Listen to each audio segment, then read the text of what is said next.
Assalamualaikum everyone. This is Cambridge O-Level Mathematics Syllabus D. अच्छा paper है मई जून 2022 का paper 2 unit 1. पहले क्वेश्चन की तरफ चलते हैं. Question number 1 part A. In 2020 the running cost for Frederick's car was $5,200. The total running cost बताई हुई है जो Frederick's car की है which is $5,200. 28% of this cost was spent on insurance. 3/25 of this cost was spent on maintenance. And $740 of the running cost was spent on tax. The remainder of the running cost was spent on petrol. Part 1. Calculate the amount Frederick spent on petrol. अगर हम इन तीनों amounts की एक value निकालें तो जो remaining आएगा वो पेट्रोल की होगी, वो हम टोटल में से माइनस कर देंगे. इससे हमारे पास पेट्रोल की कॉस्ट आ जाएगी. सबसे पहले हम इंश्योरेंस की कॉस्ट पे जाते हैं. इंश्योरेंस की कॉस्ट है 28%, तो हम निकालेंगे 28% of 5,200 which will be 28 upon 100 multiplied by 5,200 equals to $1,456. है 3/25 of the running cost was spent on maintenance. 3/25 हम निकाल लेते हैं 5,200 का, तो 3/25 multiplied by 5,200 कर देंगे. This will be $624. At last उसने वैल्यू गिवन है 740, तो हमें कोई कैलकुलेशन की ज़रूरत नहीं है. अब पेट्रोल निकालने के लिए हम 5,200 में से तीनों कॉस्ट को सब्ट्रैक्ट कर सकते हैं. हमारे पास पेट्रोल की कॉस्ट आ जाएगी. It will B 5,200 minus 1456 minus 624 and minus 740. It will B $2,380. Part 2. In 2021 the tax increased by 1.5%. Calculate the tax in 2021. अच्छा, अगर मैं इसकी बात करूं जो 2020 में टैक्स था वो 100% था, मतलब ओरिजिनल अमाउंट था टैक्स का. अब जब ये 1.5% इंक्रीज हुआ तो जो 2021 में टैक्स होगा वो 101.5% होगा. तो मैं इसको इस तरीके से लिख सकता हूँ कि 100% जब था तो $740 टैक्स था, और जब 1.5% इंक्रीज हो गया तो उसकी हमें वैल्यू निकालनी है. ये दोनों डायरेक्टली प्रोपोर्शनल है तो उसका हम क्रॉस मल्टीप्लाई कर सकते हैं. इसकी वैल्यू निकालेंगे. x into 100 equals to 740 into 101.5. x will be $751.1. Part B.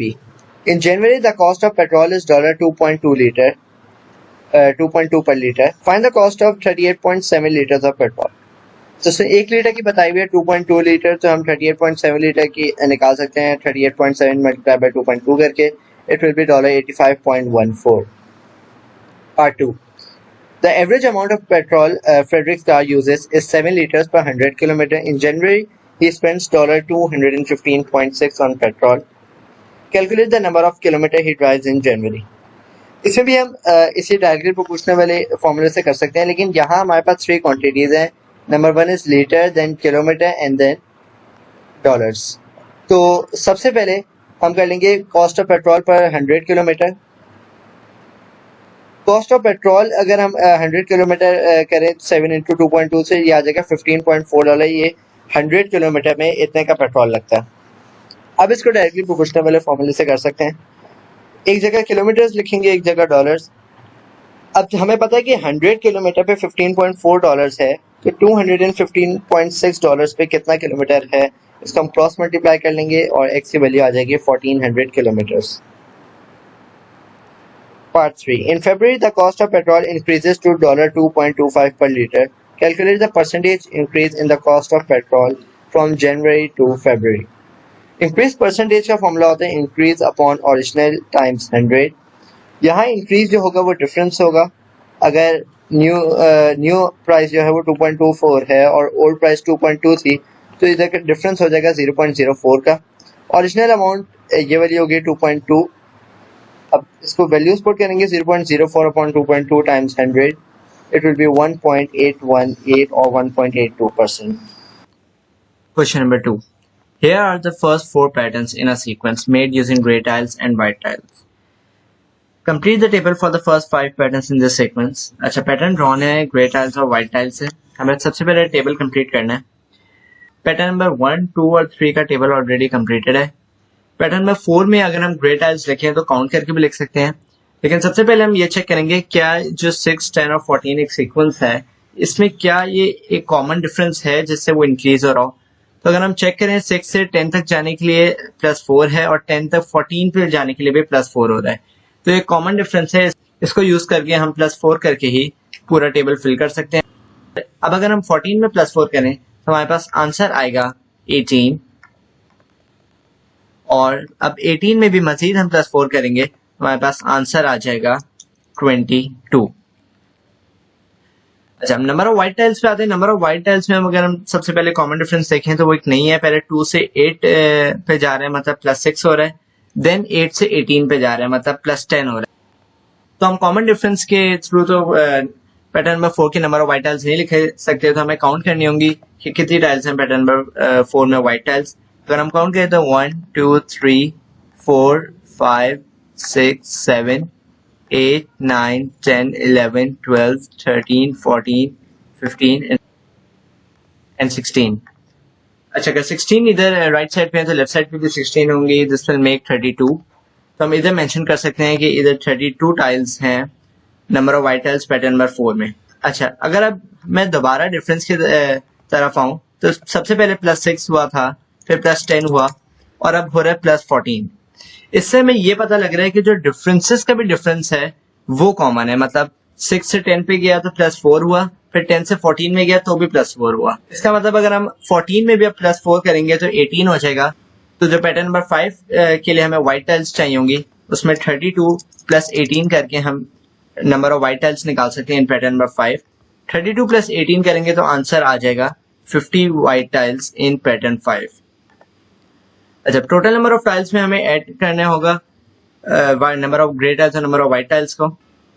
तो अगर सबसे पहले देखें पैटर्न नंबर 4 में तो 18 + 32 will make 50 and 22 + 50 will make 72। Part B, find an expression in terms of n for the number of gray tiles in pattern n। अच्छा, an expression in terms of n के लिए भी हम सबसे पहले देखेंगे कि क्या नंबर ऑफ ग्रे टाइल्स में कॉमन डिफरेंस है कि नहीं। तो अगर हम देखें तो नंबर ऑफ ग्रे टाइल्स में कॉमन डिफरेंस है +4। तो इसके लिए जब कॉमन डिफरेंस हो तो एक फॉर्मूला लगता है, term n equals to a plus n minus 1d, where a will be the first term and d will be the common difference। अगर हम फर्स्ट टर्म देखें ग्रे टाइल्स में तो 6 है, तो a की जगह हम 6 रख देंगे और d की जगह +4 रख देंगे, which is the common difference. इसको सॉल्व करेंगे तो हमारे पास एक्सप्रेशन आ जाएगी in terms of n 4n + 2। Part C, pattern K has 98 grey tiles, find K। अच्छा, इसको समझने के लिए पहले एक लॉजिक समझनी होगी कि ये जो हमने निकाला ऊपर 4n + 2, इसका मतलब क्या है। यहाँ जो n है ये है पैटर्न नंबर। अब अगर इस n में मैं जो पैटर्न नंबर लिखूंगा उसमें मेरे पास नंबर ऑफ ग्रे टाइल्स आ जाएंगे। अगर जैसे मैं पैटर्न नंबर 4 लिखूं तो मेरे पास आंसर 18 आना चाहिए। चेक कर लेते हैं, 4 × 4 विल बी 16 + 2 18। तो इसका मतलब यह है कि इस एक्सप्रेशन में n की वैल्यू में जो भी डालूंगा वो पैटर्न नंबर होगा और उस पैटर्न नंबर की नंबर ऑफ ग्रे टाइल्स आ जाएंगी। अब क्वेश्चन के मतलब pattern K has 98 grey tiles, find K। तो इसमें अगर मैं 4 की जगह K रखूं और इक्वल्स टू 98 रख दूं तो K की वैल्यू मैं निकाल सकता हूं। मैं इधर n को रिप्लेस करके K कर देता हूं, it will be K equals to 24। Part D, find expression in terms of n for the number of white tiles in pattern n। इसमें भी सबसे पहले देखेंगे कॉमन डिफरेंस है कि नंबर ऑफ व्हाइट टाइल्स में कॉमन डिफरेंस नहीं है, लेकिन इससे हमें ये पता लग रहा है कि कॉमन डिफरेंसेस का भी डिफरेंस सेम है नंबर ऑफ व्हाइट टाइल्स में। जब ऐसी सिचुएशन है तो उसके लिए एक फॉर्मूला होता है, term n equals to a + n - 1 d1 + d2/2 n - 1 n - 2। यहाँ जो d1 है वो फर्स्ट डिफरेंस होगा जो कि यहाँ पर है +6, और जो d2 है वो कॉमन डिफरेंस होगा डिफरेंसेस का, विच इज +4। तो a इधर हम नंबर ऑफ ग्रे टाइल्स में अगर देखें तो वो 2 है।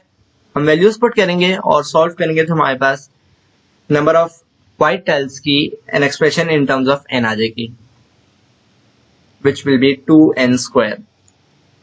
Part E, find the total number of tiles in pattern 20। अच्छा, total number of tiles in pattern 20 में हम n की वैल्यू 20 रखेंगे और जो दोनों n की एक्सप्रेशंस हैं 4n + 2 एंड 2n², इन दोनों को ऐड कर देंगे तो इससे हमारे पास टोटल नंबर ऑफ टाइल्स आ जाएंगी। अब इसकी मैं अगर इक्वेशन बनाऊं तो term n will be 4n + 2 + 2n²। इधर n की जगह मैंने रखा 20, it will B 4 × 20 will be 80 + 2 plus 2 into 20 square will be 800. 80 plus 2 plus 800 will be 882. Question number 3, part A. The graph shows the cost in dollars of buying a length of fabric t meters long. एक graph drawn है, इधर x axis में length of fabric है और y axis में cost है dollars में. Use the graph to find the cost of buying 3.8 metre of fabric. अच्छा, फैब्रिक एक्सिस में अगर मैं 3.8 देखूं तो वो ये पॉइंट है.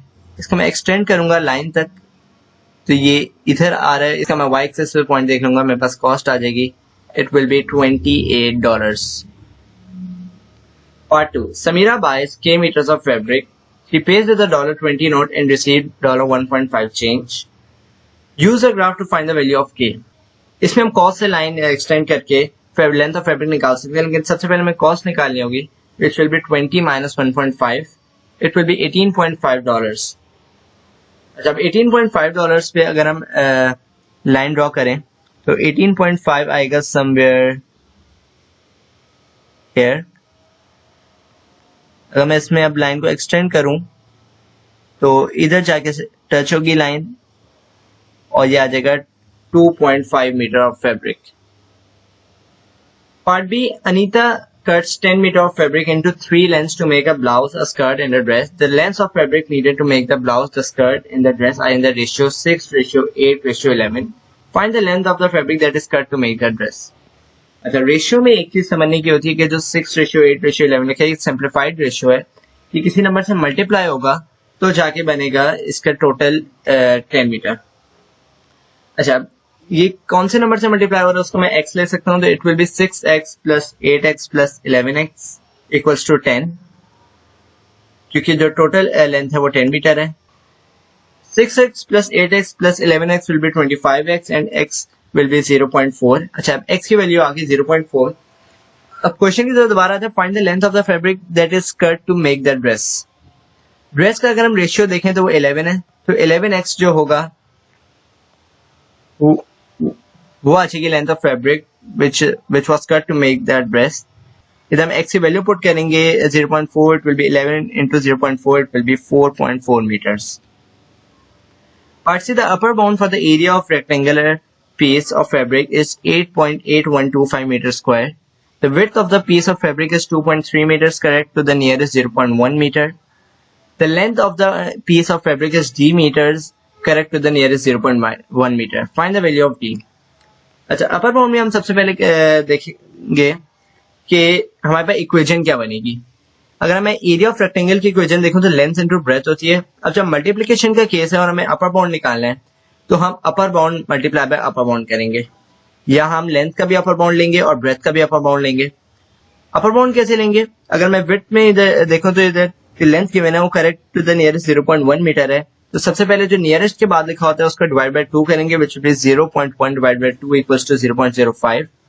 अब अगर अपर बाउंड है तो उसके 2.3 में प्लस कर देंगे, अगर लोअर बाउंड होता तो 2.3 में सब्ट्रैक्ट कर देते हैं. और लेंथ के साथ भी हम यही करेंगे कि d में प्लस 0.05 कर देंगे. तो अपर बाउंड ऑफ ब्रेथ जो आ जाएगा वो आ जाएगा 2.35 and length will be d plus 0.05. और upper bound of area is already given which is 8.8125. इसको हम सॉल्व कर लेंगे, हमारे पास d की वैल्यू आ जाएगी which will be 3.7 metres. Question number 4, part A. A cuboid has dimensions x centimeter by x centimeter by 10 centimeter. The volume of the cuboid is 62.5 centimeter cube. Find the value of x.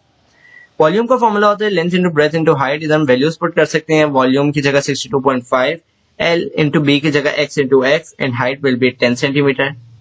It will be x square into 10 equals to 62.5. अगर हम 10 को 62.5 से divide कर दें तो 6.25 हो जाएगा. x equals to under root 6.25 because taking root on both sides to remove the square. It will be x equals to 2.5 centimeter.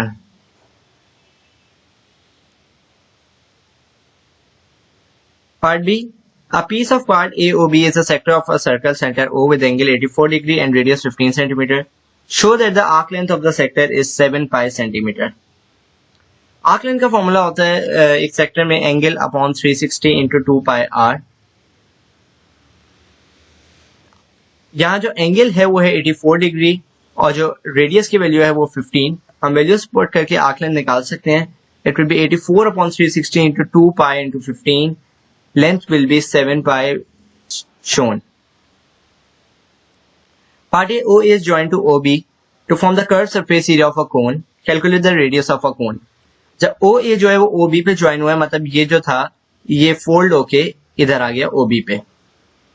तो अगर मैं एक कोन बनाऊं तो इसको मैं लिख सकता हूं कि ये O है, ये B था पहले और ये A आके इधर ज्वाइन हो गया. अच्छा, calculate the radius of the cone. अब अगर मैं सर्कमफेरेंस की बात करूं इस कोन की, जो इसका नीचे वाला सर्कल है, तो वो सेम होगा जो AOB का आर्क लेंथ है, क्योंकि ये पूरा फोल्ड होकर एक सर्कल बन जाएगा. इसकी आर्क लेंथ हमें पता है 7 पाई है, तो सर्कमफेरेंस इसका होगा 7 पाई. अच्छा, सर्कमफेरेंस ऑफ सर्कल का फॉर्मूला होता है 2 पाई r. या रेडियस की वैल्यू हम इससे कैलकुलेट कर सकते हैं इस इक्वेशन से. It will be 7 pi equals to 2 pi r. Pi will be cancelled. R equals to 7/2. It will be r equals to 3.5.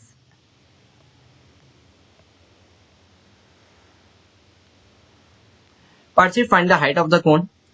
अगर मैं हाइट की बात करूं तो नीचे एक और डायग्राम बनाऊं OA and this will be the radius point और X. राइट एंगल ट्रायंगल बन रहा है और अगर इसमें मैं कुछ वैल्यूज पुट करके की कोशिश करूं तो ओ ए हमारे पास गिवन है विच इज 15 सेंटीमीटर. इधर मैं लिख सकता हूं 15 और ए एक्स जो रेडियस है वो अभी हमने निकाला वो है 3.5. अब क्योंकि एक राइट एंगल ट्रायंगल है तो इधर पाइथागोरस थ्योरम लिख सकते हैं which is hypotenuse square equals to base square plus perpendicular square. इधर हाइपोटेन्यूज 15 होगा और बेस जो होगी वो 3.5 होगी. इससे परपेंडिकुलर आ जाएगा हमारे पास 14.58 centimetre, rounded off to 14.6. Part C, an empty barrel in the shape of a cylinder has radius 20 cm and height 80 cm. The barrel is filled with water at a rate of 5,500 cm³ per minute. Calculate the time taken to completely fill the barrel. Give your answer in minutes and seconds, correct to the nearest second. सबसे पहले barrel जो है वो एक cylinder की form में, तो इसका वॉल्यूम निकाल सकते हैं.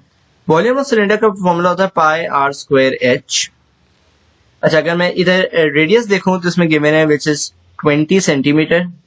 ये जो रेडियस है ये 20 है और जो हाइट है वो गिवन है 80 सेंटीमीटर.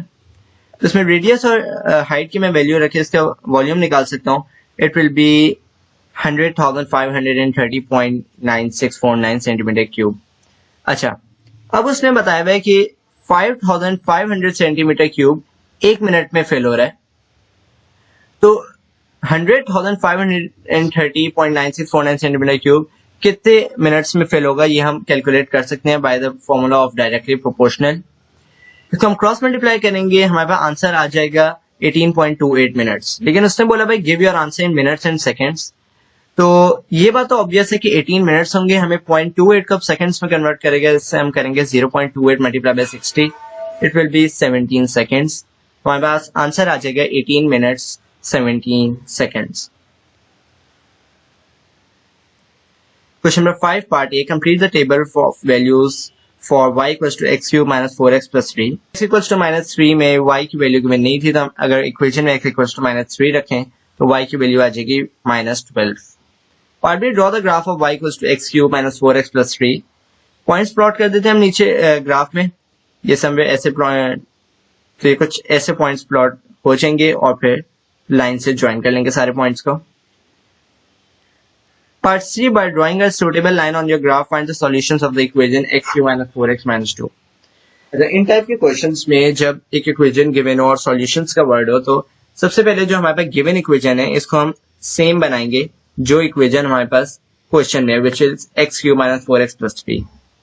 अच्छा, मैं ग्राफ की इक्वेशन को नीचे कॉपी करूं तो वो आ जाएगी x cube minus 4x plus 3 और जो क्वेश्चन में इक्वेशन है पार्ट सी में वो है x minus x cube, वो है x cube minus 4x minus 2.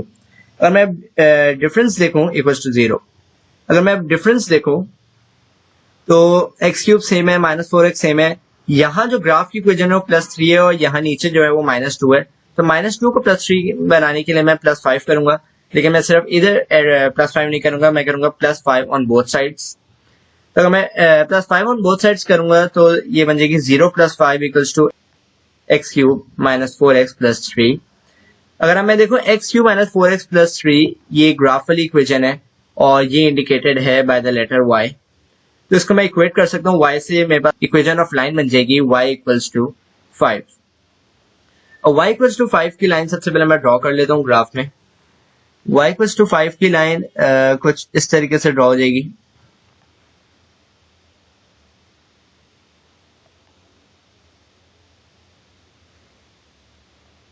ये ड्रॉ हो गई। अब इसमें मैं दिखाऊंगा कि कौन से पॉइंट्स लाइन के कर्व से इंटरसेक्ट हो रहे हैं, उनके x कोऑर्डिनेट्स जो होंगे वो हमारे आंसर्स होंगे।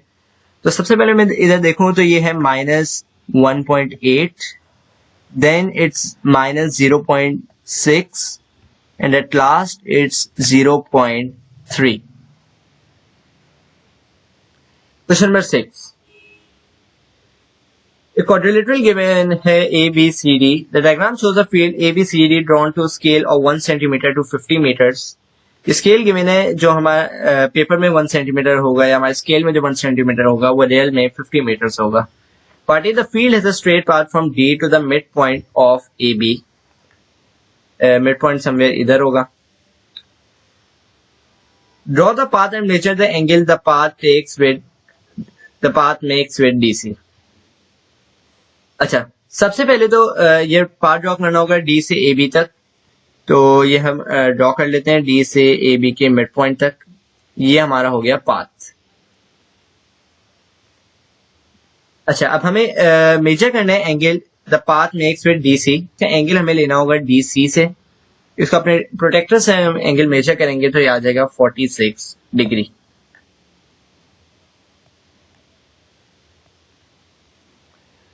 Part B, grass is to be planted on an area of the field.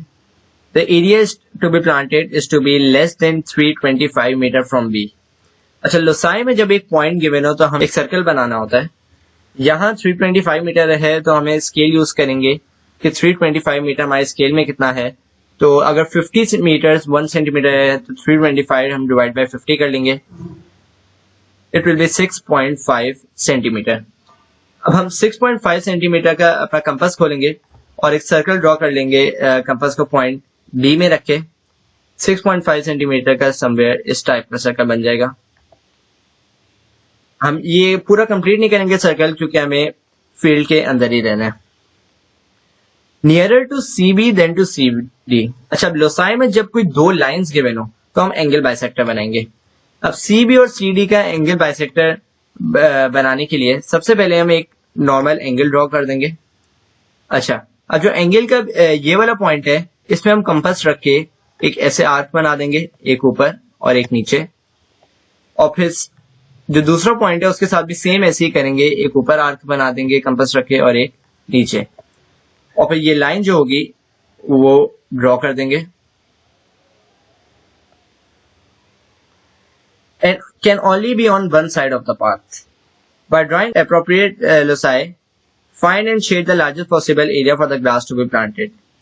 तो दोबारा क्वेश्चन की तरफ आते हैं। Less than 325 metre from B, मतलब जो सर्कल है उसके अंदर ही होना चाहिए।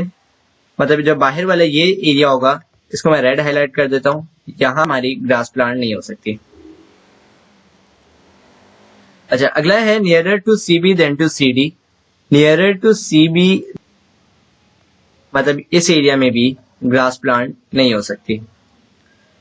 And can only be on one side of the path. हमारे पास पॉसिबल पोजीशंस हैं two side of the path की। अगर हम दोबारा क्वेश्चन की तरफ देखें तो इसमें कहा है shade the largest possible area. तो अगर मैं लार्जेस्ट पॉसिबल एरिया को देखूं तो ये वाला एरिया जो स्मॉलर है ये कैंसिल हो जाएगा और जो लार्जेस्ट पॉसिबल एरिया जो शेड हो सकता है वो हो जाएगा ये वाला area shade. Part C, find the actual length of the path of the part of the path that forms the boundary for the grass.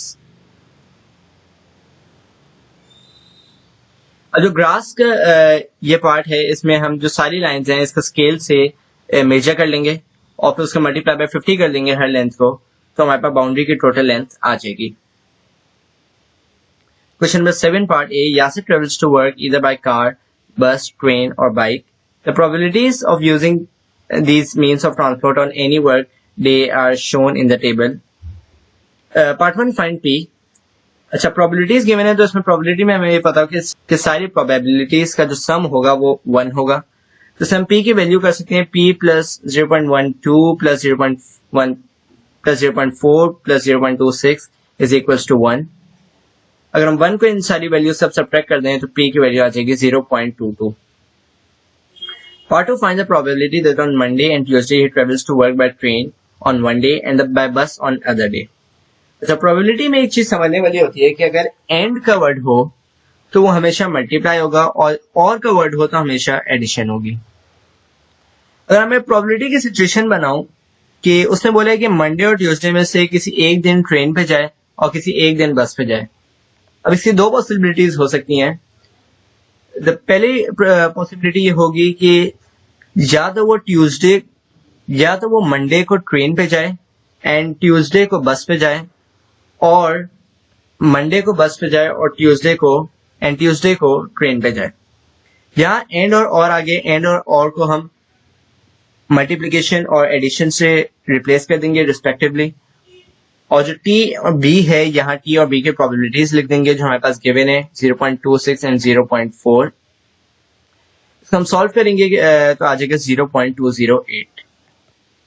Part 3, find the probability that he travels to work by bus at least once on Wednesday or Thursday. सबसे पहले या तो वो बस से जा रहा है या नहीं जा रहा बस से. तो अगर बस की हम प्रोबेबिलिटी देखें तो वो है 0.4, और नॉट बाय बस की अगर प्रोबेबिलिटी करें तो 1 minus 0.4 हो जाएगी वो. It will be 0. Part B, Yasir records the length of time he spends at work on each day of 70 work days. The table shows the results. Results given है. सबसे पहले हमें complete the histogram to represent the data. Histogram बनाने के लिए हमें जो अगर इधर देखें तो x एक्सिस पे टाइम आवर्स में और y एक्सिस पे फ्रीक्वेंसी डेंसिटी है. तो सबसे पहले हम फ्रीक्वेंसी डेंसिटी निकालेंगे इन सारी वैल्यूज की. फ्रीक्वेंसी डेंसिटी का फॉर्मूला होता है फ्रीक्वेंसी अपॉन क्लास विड्थ. जहां फ्रीक्वेंसी 4 और क्लास विड्थ जो होगी वो दोनों इंटरवल्स का जो डिफरेंस होगा वो होगा, जैसे इधर 4 और 6 का डिफरेंस 2 है तो 4/2 will be 2, 6/6 will be 1, 9/0.5 will be 18, 23/0.5 will be 46, 18/0.75 will be 24, and 10/1.25 will be 8. तो अब y एक्सिस पे हम फ्रीक्वेंसी डेंसिटी की वैल्यूज पुट करेंगे और x एक्सिस पे टाइम की वैल्यूज पुट करके हिस्टोग्राम कुछ इस तरीके का ड्रॉ कर लेंगे. Part 2, Yasir starts work each day at 9 a.m. He is paid overtime if he works later than 5:15 p.m. Estimate the number of days he is paid overtime during these 70 work days. अच्छा, अगर हम एक दिन के work hours निकालें इसके जो 9 से लेकर 5:15 तक, वो हमारे पास आएंगे 8 hours and 15 minutes. अब हम देख सकते हैं कि 8 hour और 15 minute कहाँ पे एंड हो रहे हैं. या अगर देखें तो 8 hours और 15 minutes समवेयर इधर होगा. यहाँ तीन पार्टीशन से एक 8 hour 15 minutes हो जाएगा, 8 hour 30 minutes और 8 hour 45 minutes. अगर मैं इसकी अब क्योंकि 8.75 तक है, अगर मैं इसकी अब फ्रीक्वेंसी को भी 3 पार्ट्स में डिवाइड करूं तो एस्टिमेट निकालना है तो ये एवरेज निकालेंगे 6, 6 एंड 6 है. अगर अच्छा क्वेश्चन में गिवन है कि अगर 8 hour 15 मिनट से वो ज्यादा काम कर रहे हैं तो वो ओवरपेड है. मैं इसे कैलकुलेट कर सकता हूँ टोटल फ्रीक्वेंसी कि कितने डेज पे वो ओवर टाइम वर्क कर रहा है.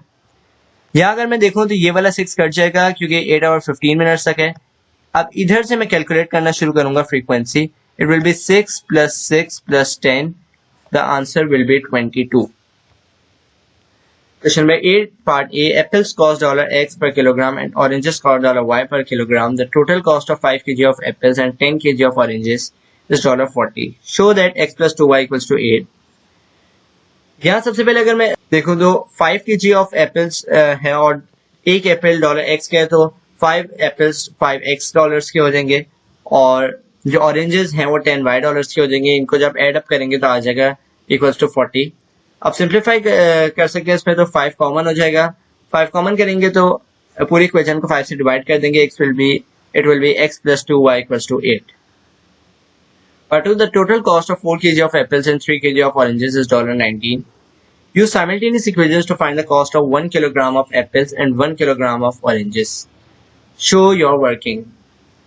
अब पहली इक्वेशन तो हमारे पास आ गई है x plus 2y equals to 8.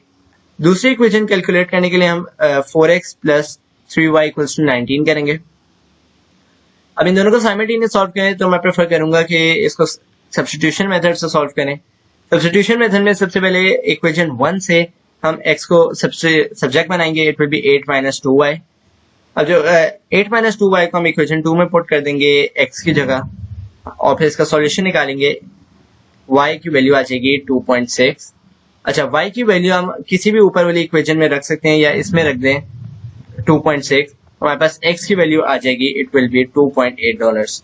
अब इसमें गिवन था कि y जो है वो ऑरेंजेस है, तो ऑरेंजेस की जो कॉस्ट होगी वो $2.6 हो जाएगी और एप्पल्स की जो कॉस्ट होगी वो हो जाएगी $2.8.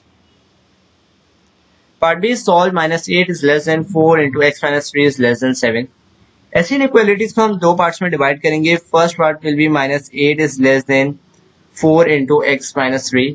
एक इस इनइक्वालिटी को सॉल्व करेंगे और दूसरी इनइक्वालिटी हम सॉल्व करेंगे 4 into x minus 3 is less than 7. तो अगर इस इनइक्वालिटी को पहले सॉल्व करें तो -8 is less than 4x minus 3 को, तो 4 को पहले x minus 3 से मल्टीप्लाई करेंगे, it will B 4x minus 12. x को एक साइड पे रखेंगे जिस साइड वो है और 12 लेफ्ट हैंड साइड पे जाके ऐड हो जाएगा. It will B 4 is less than 4x. 4 को हम 4 से डिवाइड कर देंगे, it will B 1 is less than x. अच्छा, राइट साइड वाले की इनइक्वालिटी को सॉल्व करेंगे तो इसमें भी सबसे पहले 4 को मल्टीप्लाई करेंगे, 4x minus 12 is less than 7 और 12 को राइट हैंड साइड पे जाके ऐड कर देंगे, it will B 4x is less than 19, x will be 4.75. अब इसको लिखेंगे कैसे? इसमें लिखने में हम सिर्फ कोई सा भी एक x को कट कर देंगे और जो बाकी चीजें लिखी हुई हैं वो इसको एज इट इज ऐसी लिख देंगे. 1 is less than x is less than 4.75. Part C, solve 4 upon x minus 1 plus 2 upon 2x plus 3 equals to 1. Show all your working and give your answers correct to 2 decimal places. इसको LCM method से solve करेंगे. सबसे पहले 4 को multiply कर देंगे 2x plus 3 से और 2 को मल्टीप्लाई करेंगे x minus 1 से और दोनों डिनोमिनेटर्स आपस में मल्टीप्लाई हो जाएंगे. अब ऊपर से हम सॉल्व करेंगे और जो डिनोमिनेटर्स हैं वो 1 से जाके मल्टीप्लाई हो जाएंगे, तो हमारे पास इक्वेशन बन जाएगी 8x plus 12 plus 2x minus 2 equals to x minus 1 2x plus 3. इसको मजीद सॉल्व करेंगे तो 8x और 2x आपस में ऐड हो जाएंगे, it will B 10x and 12 minus 2 will be 10 equals to x into 2x is 2x squared plus x into 3 is 3x minus 2x minus 3. अब सारे नंबर्स को लेफ्ट हैंड साइड पे ले देंगे और राइट हैंड साइड पे सिर्फ 0 बचेगा. अच्छा, अब एक ये क्वाड्रेटिक इक्वेशन बन गई है. ये quadratic equation break method term से सॉल्व नहीं हो सकती, तो इसमें हम क्वाड्रेटिक फार्मूला अप्लाई करेंगे. क्वाड्रेटिक फार्मूला होता है -b plus minus under root B square minus 4ac upon 2a. यहाँ b की वैल्यू में आ जाएगा -9, a की वैल्यू में आ जाएगा 2 एंड c की वैल्यू में आ जाएगा -13. वैल्यूज पुट करके हम x की वैल्यूज निकालेंगे. अच्छा, इधर अब हमारे पास सिचुएशन आएगी x equals to 9 plus minus 13.601 upon 4. यहाँ एक दफा हम प्लस लेके इक्वेशन सॉल्व करेंगे और एक दफा माइनस लेके. तो सबसे पहले अगर x equals to 9 plus 13.601 upon 4 करें तो x की वैल्यू आ जाएगी 5.65 और फिर 9 माइनस 13.601 करें अपॉन 4, x की वैल्यू आ जाएगी -1.15. Question number 9. The diagram shows the positions of 3 towns A, B and C. B is on a bearing of 72 degree from A. पहले bearing ड्रॉ कर लेते हैं इसकी. 72 degree from A.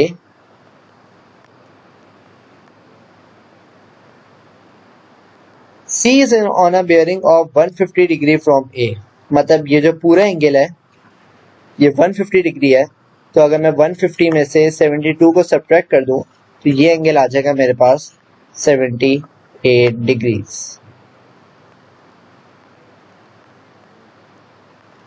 अच्छा, A B equals to 300 kilometre, ये given है हमारे पास, and A C equals to 280 kilometres. Find the bearing of A from C.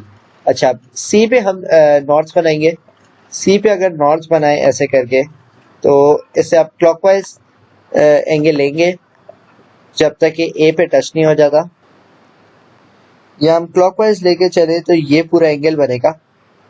अच्छा, अब ये जो सी के राइट हैंड साइड पे जो ये एरिया है, ये तो 180 डिग्री हो जाएगा। हमें ये वाला एंगल निकालना है। ये वाला एंगल हम ऑल्टरनेट एंगल्स से ले सकते हैं। अब क्योंकि हमें पता है कि जो बेयरिंग ऑफ सी फ्रॉम ए है वो 150 है, तो इससे एक जेड बन रहा है, तो ये एंगल जो होगा ये भी हो जाएगा 150। जो बेयरिंग आ जाएगी of A from C, it will be 180 plus 150. The answer will be 330. Part B, calculate BC. BC निकालने के लिए हमें पता है कि हमारे पास दो साइड्स गिवन है, एक इंक्लूडेड एंगल गिवन है, तो कोसाइन रूल लग सकता है। कोसाइन रूल से हम साइड निकाल सकते हैं। कोसाइन रूल होता है a square equals to b square plus c square minus 2bc cos a। यहाँ a स्क्वायर हमें फाइंड आउट करना है, b square and c square will be 300 square and 280 square respectively, and cos a will be cos 78। इसको पूरा का पूरा calculator में solve कर लेंगे तो हमारे पास आंसर आ जाएगा 365.3। Part C, town D is 145 kilometre from town B, angle ADB is 120 degrees. Find the two possible bearings of D from A. You may add lines to the sketch to help you.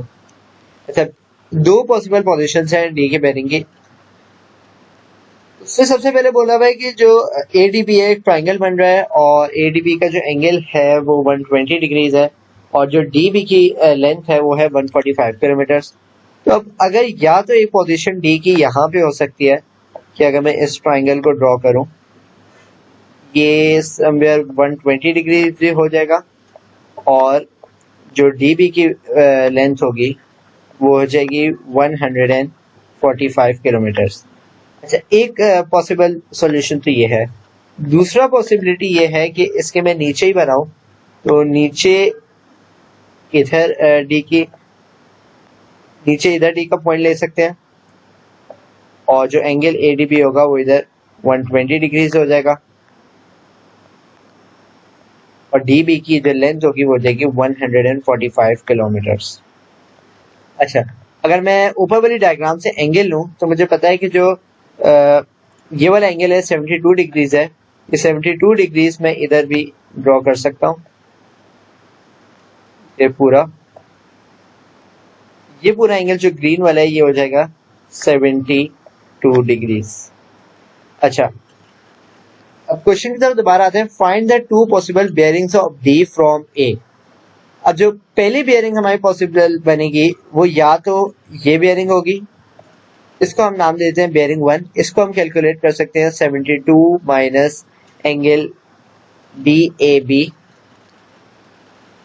और जो दूसरी possible bearing होगी वो ये वाली bearing होगी, इसको हम कर सकते हैं 72 प्लस एंगल DAB। ये हमारी हो जाएगी बेयरिंग 2। अच्छा, 72 तो हमारे पास है, हमें एंगल DAB निकालना होगा। DAB के लिए हमारे पास एक एंगल गिवन है और दो साइड्स गिवन है, तो इससे हम साइन रूल अप्लाई कर सकते हैं। Sine rule is sine A upon A equals to sine B upon B। Sine A upon A की जगह हम रख देंगे 145, एंड साइन B में B की जगह 120, और नीचे जो लेंथ होगी B की वो हो जाएगी 300। तो सॉल्व करेंगे तो हमारे पास A की वैल्यू आ जाएगी 24.7। एंगल DAB हमारे पास आ जाएगा 24.7। अब बेयरिंग 1 में हमें 72 में से ये एंगल माइनस करना है, तो हमारे पास बेयरिंग 1 आ जाएगी 47.3, और बेयरिंग 2 जो आ जाएगी वो हमारे पास 72 प्लस 24.7 करेंगे, तो answer will be 96.7 degrees. Question number 10।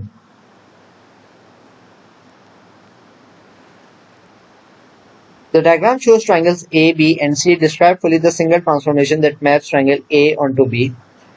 अच्छा, डिस्क्राइबिंग के लिए हम कुछ रूल्स होते हैं। सबसे पहले हम देखेंगे क्या ये शेप एनलार्ज हो रही है कि नहीं। तो A और B बिल्कुल सेम साइज के, एनलार्ज तो नहीं हो रही। फिर हम देखेंगे क्या ये ऐसा हो रहा है कि ये A जो शेप है ये एक जगह से दूसरी जगह ड्रैग हो रही हो। तो ये ऐसे ही है कि A शेप एक जगह से दूसरी जगह ड्रैग हो रही है, जब ड्रैग हो रही हो तो ट्रांसफॉर्मेशन होती है ट्रांसलेशन। ट्रांसलेशन के साथ हम एक ट्रांसलेशन वेक्टर लिखते हैं। इसमें हम वेक्टर लिखने के लिए कोई भी दो कॉरेस्पॉन्डिंग पॉइंट्स लेंगे। अगर मैंने एक ये पॉइंट लिए ए में तो बी में भी इसके ये कॉरेस्पॉन्डिंग पॉइंट लेंगे। अब हम देखेंगे कितने एक्स इंटरवल्स और कितने वाई इंटरवल्स लिखने हैं फर्स्ट पॉइंट से सेकंड पॉइंट तक जाने में। अगर एक्स में देखें तो अगर हम लेफ्ट साइड पे जाएंगे तो माइनस एक्स होगा, तो it will B -1, -2, -3 and -4। Column vector में जो अपर वैल्यू होती है वो एक्स की होती है और जो डाउनवर्ड्स होती है वो वाई की होती है। अब मैं वाई एक्सिस में काउंट करूं तो it will B 1, 2 and 3। Column vector हमारे पास आ जाएगा -4 and 3। Part B, find the matrix representing the transformation that maps triangle A onto triangle C. अगर मैं एक्सटेंडेड मैट्रिक्स की बात करूं तो एक्सटेंडेड मैट्रिक्स होता है 1, 0, 0 एंड 1। अब हमें A से C में देखें तो अच्छा, सबसे पहले इस मैट्रिक्स की अगर मैं बात करूं तो इसके जो इसमें भी कॉलम वेक्टर की तरह जो ऊपर जो पॉइंट्स ऊपर जो नंबर्स होते हैं वो एक्स एक्सिस के होते हैं और जो नीचे होते हैं वो होते हैं वाई एक्सिस के। अब अगर मैं इस ए ऑनटू सी की ट्रांसफॉर्मेशन देखूं तो ये हमें पता लग रहा है कि एक रिफ्लेक्शन हो रही है। रिफ्लेक्शन में देखूं तो रिफ्लेक्शन ऑन वाई एक्सिस हो रही है। ऑन वाई एक्सिस में जो एक्स के कोऑर्डिनेट्स होते हैं वो माइनस हो जाते हैं। इसको हम चेक भी कर सकते हैं कि इस पॉइंट में x+1 है तो इसके कॉरेस्पॉन्डिंग पॉइंट में x-1 हो गया। इस पॉइंट में x+3 है तो उसके कॉरेस्पॉन्डिंग पॉइंट में रिफ्लेक्ट हो गया x-3 हो गया। तो इस मैट्रिक्स में भी हम ये करेंगे, जो x के पॉइंट्स हैं उसमें सब्ट्रैक्ट माइनस लगा देंगे तो इट विल बी -1, 0 और y पॉइंट्स जो हैं वो सेम रहेंगे, it will B 0 and 1। Part C, triangle A is mapped onto triangle D by an enlargement with center 2,3 and scale factor 3. सबसे पहले तो जो उसने नया सेंटर दिया हुआ है 2,3 उसको पॉइंट आउट कर लेंगे x2 एंड y3। अब इस सेंटर की मदद से सबसे पहले हम ट्राइंगल A के कोऑर्डिनेट्स नोट करेंगे। ट्राइंगल A के सेंटर से कोऑर्डिनेट नोट्स करें तो पहला आ जाएगा x1 एंड y-2, ये हो जाएगा। Then it will be x-1 and y-1 and at last it will be x-1 and y-2। अच्छा, स्केल फैक्टर 3 से एनलार्ज करने का मतलब हम सारे कोऑर्डिनेट्स को 3 से मल्टीप्लाई कर देंगे। तो इसमें जो कोऑर्डिनेट्स में हर नंबर होगा 3 से मल्टीप्लाई हो जाएगा। 1, -2 will be 3, -6, -1, -2 will be -3, -6 and -1, -1 will be -3, -3। अब इस सेंटर्स को ही देखते हुए हम ये पॉइंट्स प्लॉट कर देंगे। सबसे पहले x3 एंड y-6, तो x3 एंड y-6, 1, 2, 3, 4, 5, 6, ये पहला पॉइंट हमारे पास आ जाएगा इधर। फिर है x-3 and y-3, x-3, x-3 and y-3 और लास्ट में हमारे पास x-3 and y-6, ये पॉइंट आ जाएगा इधर। अब इस ट्राइंगल को हम ड्रॉ कर सकते हैं और इस ट्राइंगल को लेबल कर लेंगे एस ट्राइंगल D।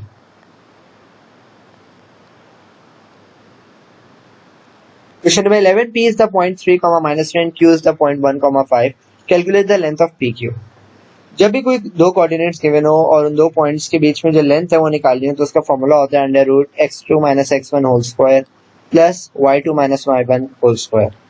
यहाँ x2 और x1 हो जाएगा 1 and 3 और y2 and y1 हो जाएगा 5 and -3। वैल्यूज पुट करके हम लेंथ निकाल सकते हैं 8.25। Part B, find the equation of the perpendicular bisector of PQ. अच्छा, इक्वेशन निकालने के लिए दो चीजें नेसेसरी होती हैं। सबसे पहले तो पॉइंट अगर हम देखें तो इधर लिखा हुआ है बाइसेक्टर, मतलब हम मिड पॉइंट ले सकते हैं PQ का। मिड पॉइंट का फॉर्मूला होता है x = x1 + x2/2 and y = y1 + y2/2। और दूसरी चीज जो नेसेसरी होती है वो होती है ग्रेडियंट। और परपेंडिकुलर का ग्रेडियंट हमेशा ऐसे निकालते हैं जो उस लाइन के परपेंडिकुलर होता है वो उसके ग्रेडियंट का इनवर्स रेसिप्रोकल करें तो परपेंडिकुलर ऑफ लाइन का ग्रेडियंट आ जाएगा। अब अगर हम पहले पी क्यू का ग्रेडियंट निकालें y2 minus 5 upon x2 minus x1 के फॉर्मूले से तो हो जाएगा 5 plus 3 upon 1 minus 3 it will B minus 4। अब इसका इनवर्स रेसिप्रोकल करें तो सबसे पहले जो माइनस 4 है उसको पॉजिटिव 4 कर देंगे और फिर जो उसके डिनोमिनेटर में है वो न्यूमरेटर और न्यूमरेटर को डिनोमिनेटर में रख देंगे, इट विल बी 1 अपॉन 4। क्योंकि पॉइंट भी आ गया है ग्रेडियंट भी आ गया तो हम इक्वेशन फाइंड आउट कर सकते हैं y minus y1 equals to n times x minus x1 वाले फॉर्मूले से। y माइनस y1 की जगह हम लिखेंगे y इक्वल्स टू 1 और ग्रेडियंट की जगह आ जाएगा 1/4 x माइनस x1 की जगह आ जाएगा 2। सो सॉल्व करें तो y equals to 1/4x minus 1/2 और जो माइनस 1 है वो राइट हैंड साइड पे जाके प्लस 1 हो जाएगा। It will be y equals to 1/4x plus 1/2।